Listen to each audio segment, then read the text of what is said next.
Dobrodošli ljudi u novi kanal Hrvatske svježe hrane za review. Cifra, ja kao predsjednik sam ponosan da otvorim ovaj kanal svog ko-predsjednika Ivana. Ja sam predsjednik. Da, svi smo predsjednici. I počet ćemo sa reviewom naše hrane, domaće hrane iz pekare, naše arene.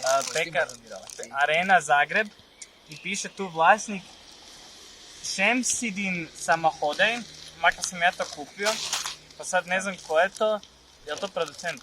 Valjda kažem, molim briga, hrana mora biti dobra. Pa, ajmo se stvarno, izgledom je, izgleda stara. Tu vidi se da je zagorjelo. Zeznuli su to jako. Ako vidite, zagorili su. Jako zagorili, ovdje su zagorili jedno kako što uspili. No, ne izgleda staro, ali znate kako kaže, što je stari, što mudri, možda ima dobar okus. Pa ajmo vidjeti. Ne znam, ja jedem kifu, a osjetim čokoladu.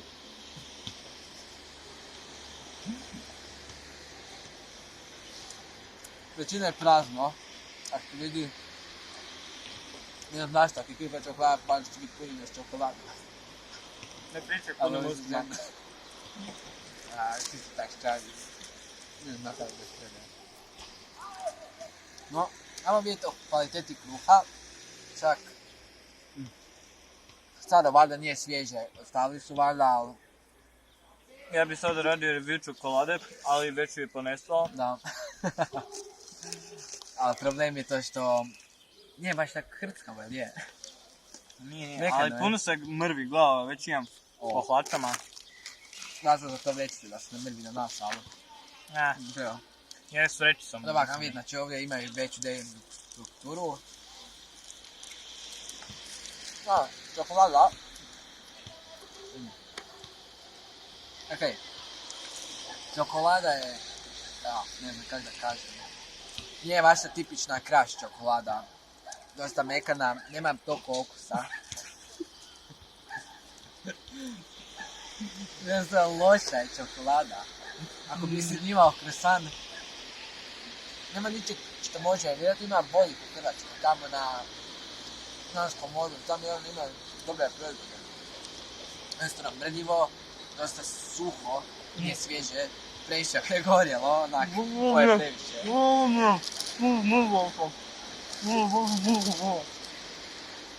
Ono, loše, da arena, ja sam imao veliko očekivanje za arenu, možda Dubravica bolja, ali... Ne, Dubravica si nešto.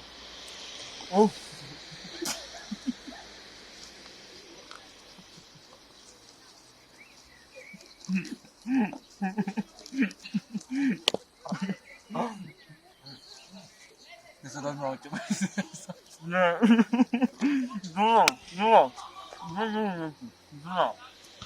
Izrezat je to. Duro. Da, Đuro izrezat je Đuro. Video. Tak da. Ček, pripremi se jer će... Okej. Okej, vraćamo se, oprosti na tom katu. Jednostavno, Dubravica možda ima bolje, trebamo prvo Dubravici na ovo. Čak i sad kresan nije baš nešto, pa... Možda će biti bolje. Kaj znam. Pa, nadam se da vam se sviđala epizoda kratka. Ne je bio koristan. Zadnje mišljenje. Zadnje mišljenje. Da te čovjek umire. Kako se ne Koliko se umire? prvi da mi se glava. Mišljenje. Može imati bolje potencijala, ali možda sam sada... Ovo bi moglo ubiti malo dijete. To je jedan veliki plus za arenu. Znači, znam se da ste uživali i srećem. Molim, kaj? Da. Znam se da ste uživali i zbogom. A sad, gdje se ovo isključi?